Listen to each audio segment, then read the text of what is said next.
আসসালামু আলাইকুম। সালাম। শুভ সকাল। এই ফেব্রুয়ারিতে আমি বাংলাদেশের প্রধানমন্ত্রী হিসেবে দায়িত্ব গ্রহণের পর প্রথম যে কয়েকটি ফোন কল পাই তার মধ্যে একটি ছিল মহামান্য প্রধানমন্ত্রী আনোয়ার ইব্রাহিমের কাছ থেকে। তিনি আমাকে অভিনন্দন জানান এবং মালয়েশিয়া সফরের আমন্ত্রণ জানান, যা একটি সুন্দর দেশ। তাঁর এই সদয় আমন্ত্রণ গ্রহণ করতে পেরে আমি সম্মানিত বোধ করছি। প্রধানমন্ত্রী হিসেবে আমার প্রথম বিদেশ সফরে এখানে আসতে পেরে আমি ও আমার স্ত্রী আনন্দিত। আমার মনে আছে, আমার বাবা প্রয়াত রাষ্ট্রপতি জিয়াউর রহমান ১৯৭৯ সালের এপ্রিলে মালয়েশিয়া সফর করেছিলেন। তার এই সফর দুই দেশের মধ্যে রাজনৈতিক সম্পর্ককে শক্তিশালী করেছিল এবং শ্রম সহযোগিতার ভিত্তি স্থাপন করেছিল। আমার আরও মনে আছে, আমার মা বেগম খালেদা জিয়া ১৯৯৩ সালে প্রধানমন্ত্রী হিসেবে মালয়েশিয়া সফর করেছিলেন। তার এই সফর আমাদের বন্ধুত্বকে আরও গভীর করেছিল এবং দ্বিপাক্ষিক সহযোগিতা প্রসারিত করেছিল। আমি মহামান্য প্রধানমন্ত্রী, মালয়েশিয়া সরকার এবং জনগণকে তাদের উষ্ণ অভ্যর্থনা ও আতিথেয়তার জন্য আন্তরিকভাবে ধন্যবাদ জানাই। মালয়েশিয়া বাংলাদেশের একটি বিশ্বস্ত ও দীর্ঘদিনের অংশীদার। আমাদের বন্ধুত্ব পারস্পরিক আস্থা, অভিন্ন মূল্যবোধ এবং শক্তিশালী জনসম্পর্কের উপর নির্মিত। মহামান্য প্রধানমন্ত্রী এবং আমি বিভিন্ন বিষয়ে আলোচনা করেছি। আমরা দ্বিপাক্ষিক সহযোগিতা নিয়ে আলোচনা করেছি এবং আঞ্চলিক ও আন্তর্জাতিক ঘটনাবলী নিয়ে মতবিনিময় করেছি।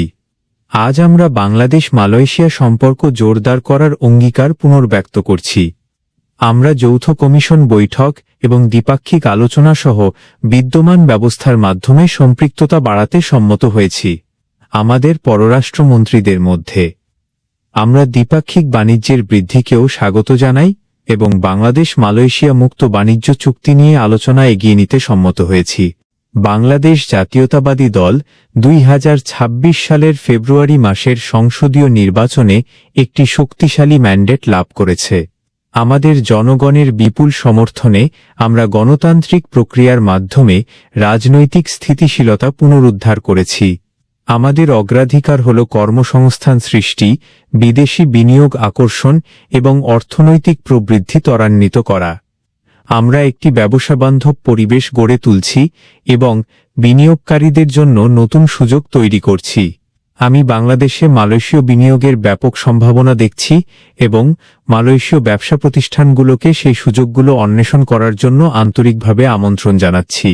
আমাদের আলোচনায় তথ্য ও যোগাযোগ প্রযুক্তি, আইসিটি, জ্বালানি, অবকাঠামো, জনশক্তি, হালাল শিল্প, কৃষি প্রক্রিয়াজাত শিল্প, শিক্ষা, দক্ষতা উন্নয়ন, প্রতিরক্ষা, ডিজিটাল অর্থনীতি, সেমিকন্ডাক্টর এবং অন্যান্য উচ্চমূল্যের খাতগুলো অন্তর্ভুক্ত রয়েছে।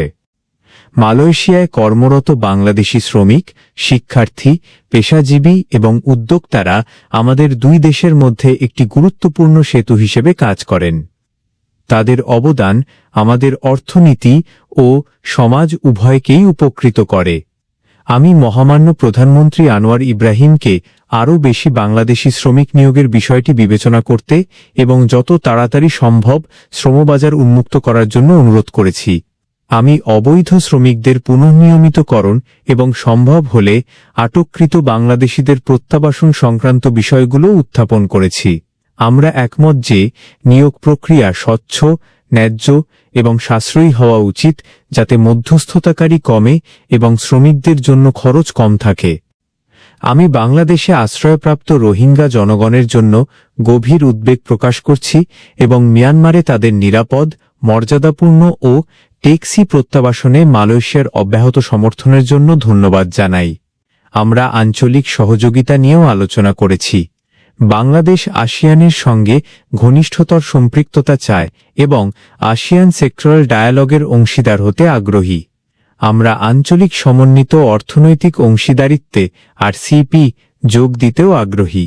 বাংলাদেশের আঞ্চলিক একীকরণ প্রচেষ্টায় মালয়েশিয়ার সমর্থনের আমি প্রশংসা করি। মহামান্য এবং আমি মধ্যপ্রাচ্যের পরিস্থিতি সহ বৈশ্বিক বিভিন্ন বিষয়েও মতবিনিময় করেছি।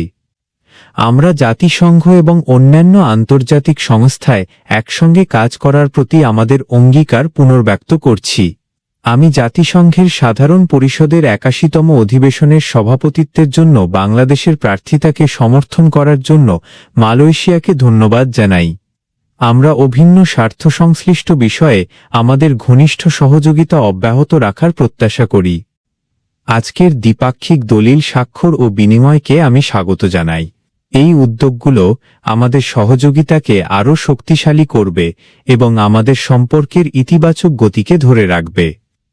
আমি আত্মবিশ্বাসী যে আজকের আলোচনা বাংলাদেশ মালয়েশিয়া সম্পর্কে একটি নতুন অধ্যায়ের সূচনা করবে। আমরা যৌথ সমৃদ্ধি, আঞ্চলিক শান্তি এবং আরও অন্তর্ভুক্তিমূলক আন্তর্জাতিক ব্যবস্থার জন্য ঘনিষ্ঠভাবে একসাথে কাজ করার প্রত্যাশা করি। আমি ব্যক্তিগতভাবে এবং সমগ্র বাংলাদেশ মহামান্য প্রধানমন্ত্রী আনোয়ার ইব্রাহিম ও ম্যাডামকে সুবিধাজনক সময়ে বাংলাদেশ সফরের জন্য আমন্ত্রণ জানাচ্ছি। মহামান্য, আপনাকে স্বাগত জানাতে বাংলাদেশের জনগণ সম্মানিত বোধ করবে। আবারও বন্ধুত্ব ও আতিথেয়তার জন্য আমি মহামান্য প্রধানমন্ত্রী, মালয়েশিয়ার সরকার এবং জনগণকে ধন্যবাদ জানাই। আমি আমার স্ত্রী এবং আমার প্রতিনিধিদল মধুর স্মৃতি নিয়ে দেশে ফিরছি। সবাইকে ধন্যবাদ। আসসালামু আলাইকুম। ধন্যবাদ মাননীয় প্রধানমন্ত্রী।